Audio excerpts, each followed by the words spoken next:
Hello everyone and welcome to part 4 of my 1,000 subscribers special Q&A. I've been looking at all the questions here and I really don't know how many parts. I want to guess probably around 7. Yeah, or maybe 5. I don't know. Maybe I'll speed up, maybe I'll slow down. Who knows? Anyway, let's not waste any time. Let's go ahead and get right back into it with Telepol Caster. He asks, what's your... Start that over.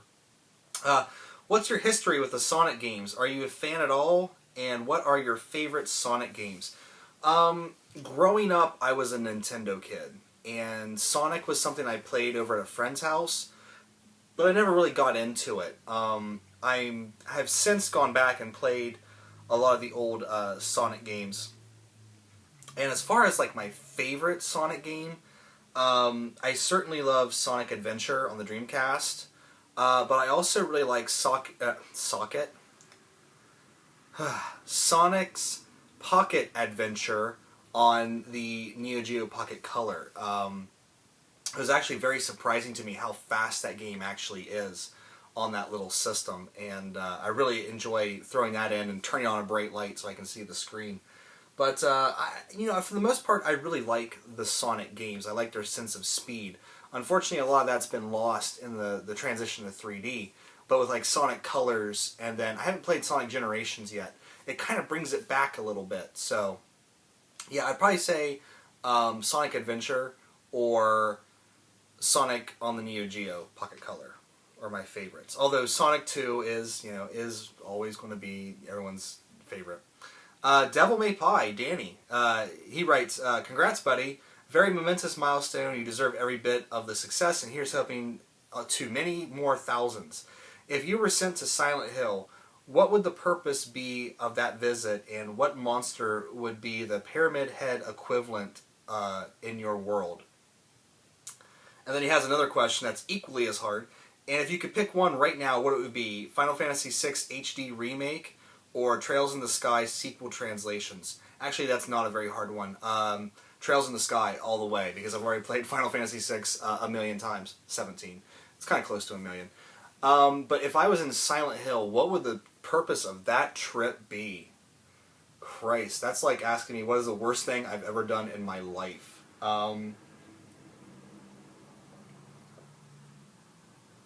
Gosh, I really don't know.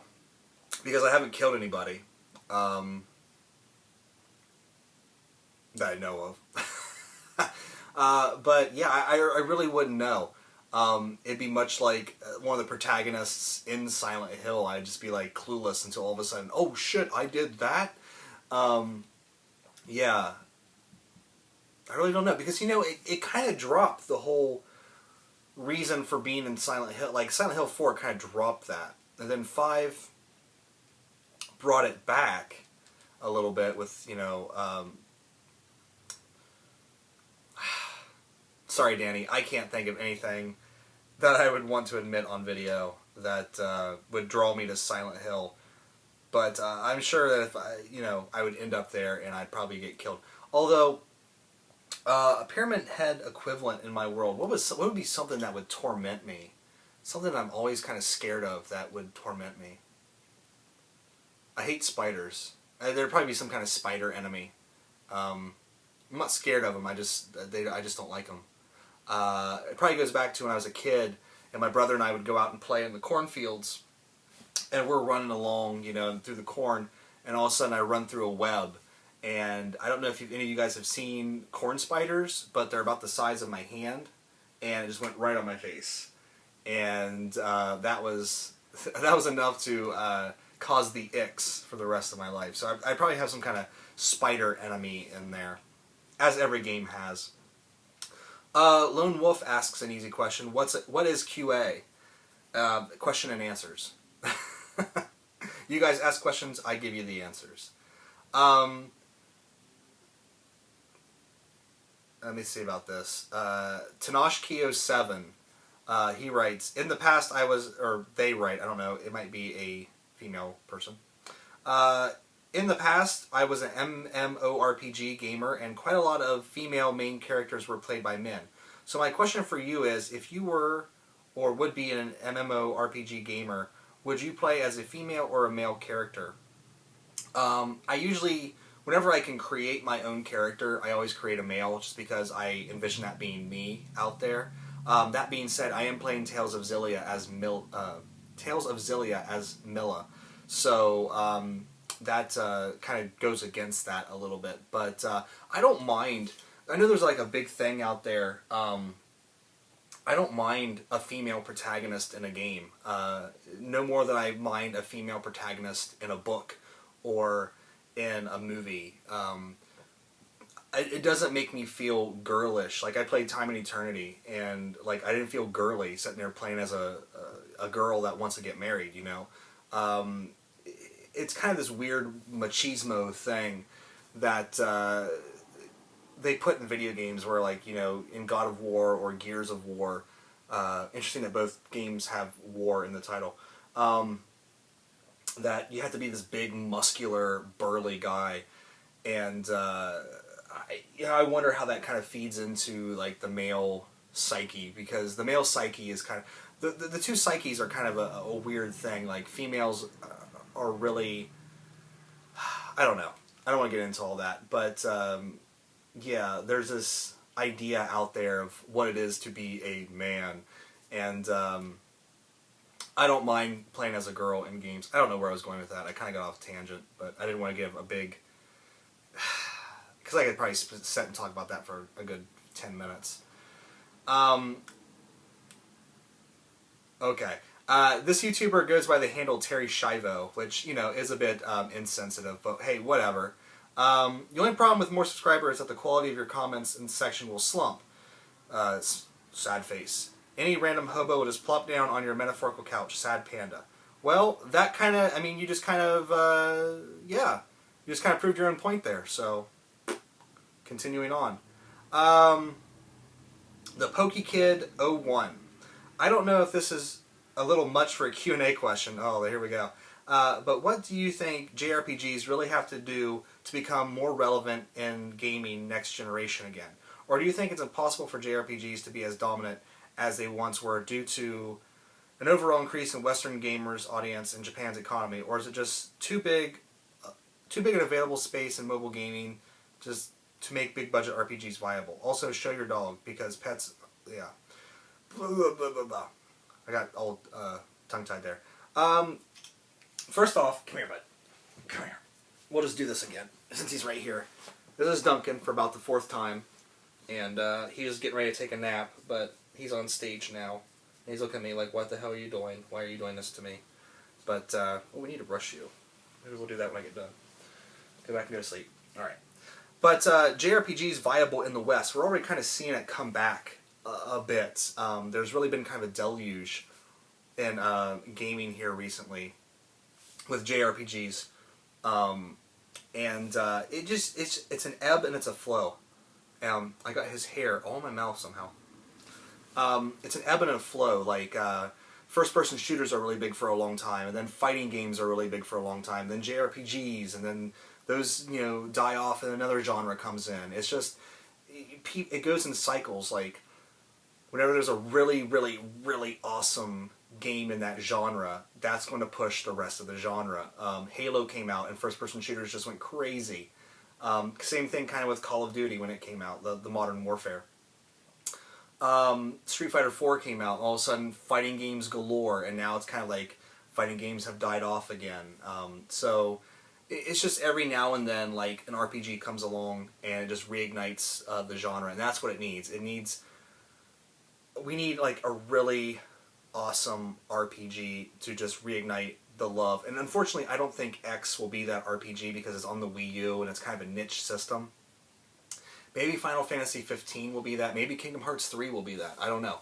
But that's what you need. You need, like, just one game to reignite the passions in everybody out there.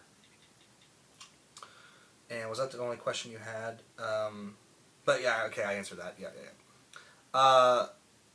Looking for Sure wrote, it's not really a QA question, but would you consider doing a book video once a month or something? No, and here's why. Because when I read, I don't like to have a mandate on when I have to have it done, because that feels like school, and I could never read books from school because it's like, you have to have it done by next week, and it's like, fuck, I don't want to do that, you know. So no, I would like to talk about books more, but it's on the one point, like, my passions sort of, it's like the JRPG thing I just said, it kind of ebbs and it flows. Right now, books are kind of on the back burner, and it'll probably be, I don't know when it'll be when it starts to just reignite. But again, all I need is one great book to sort of reignite that. But right now, this is kind of taking over everything, and it's a bit unfortunate. But I guess that's just the way it goes. SNES Mapper, congrats on the subs. First question: what is your favorite Hefeweizen or wheat beer? And 2, favorite sports video games, if any. Hefeweizens I like, but as far as like a brand that I prefer, I don't really have a brand that I prefer. I want to say, oh, what's that brand? I can't remember the name of it. There was one that I really liked for a while, and then I kind of got away from it. But I really haven't had a Hefeweizen in a while, but I do enjoy the style. And the second question, favorite sports games. Now, I historically do not like sports games. I figure if you're going to play basketball, go outside and fucking play basketball. If you're going to play football, go outside and get some friends to play football. I can't slay a dragon outside. That's why I do it on my TV. But if I want to go play basketball, hey, there's basketball hoops and basketballs out there to buy. That being said, there was, what was it? A game that I did get into for a while. And that is Winning 11-7 on the PlayStation 2. I actually played this a lot back in sort of my early college days. I really enjoyed it too, but I haven't gone back to it. But that was the one game I actually really kind of put some time into. But again, you know, at that time, you know, my friends and I, we were kind of just, you know, messing around with, we never had enough people to play an actual soccer game, but we were just kind of messing around. So that was kind of my extension of that. Spartan B asks, what is your favorite story in a non-RPG? So a game that's not an RPG. Favorite story. A couple come to mind. Enslaved. Definitely had an awesome story. Not so much for the tale told, but just how it was told with the characters. I really love Deadly Premonition. Just because it's so, if you like Twin Peaks, it's just so out there. Again, Silent Hill, I think the early games, like the first 3 games, have really tight stories. Especially 2. Anything else? I like the Halo stories, but it's more for the universe that they create than the story actually told. Maybe I should have looked at this stuff beforehand. That's, I mean, that's, well, Mass Effect's an RPG. Yeah. I haven't played, oh, 999. Yeah, 999 had a fantastic story, and it's a visual novel, it's not an RPG. So, we'll go with those ones right there. I haven't played Heavy Rain yet, I really want to play that. And there's another big storyline one. Last of Us had a... Oh! Bioshock! The Bioshock series. Oh my god. I could go on that for an hour. I always forget the Bioshock series for some stupid reason. Where are we at? Whoopee Hindquarters. Alright. What is the one RPG you would think would be funnest to play with the Oculus Rift? Probably Fallout or Skyrim, just because you're in that first-person perspective. But,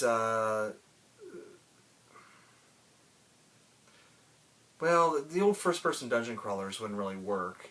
Yeah, probably Skyrim or, like, Fallout or something like that. But I read an interesting thing on the Oculus Rift. They have to go in and, like, readjust, like, the distances and everything. Because otherwise, everything would be, like, ridiculously far away, because you don't think about it, but you're always running in those games. You're not walking, and the walking distance would be a lot further. So they have to like go back in and redo something on those games to make it not seem like you're, walking across country with that. But the Oculus Rift, I don't know. Part of me thinks it's cool, and part of me thinks it's pretty gimmicky. I guess we'll see where it goes.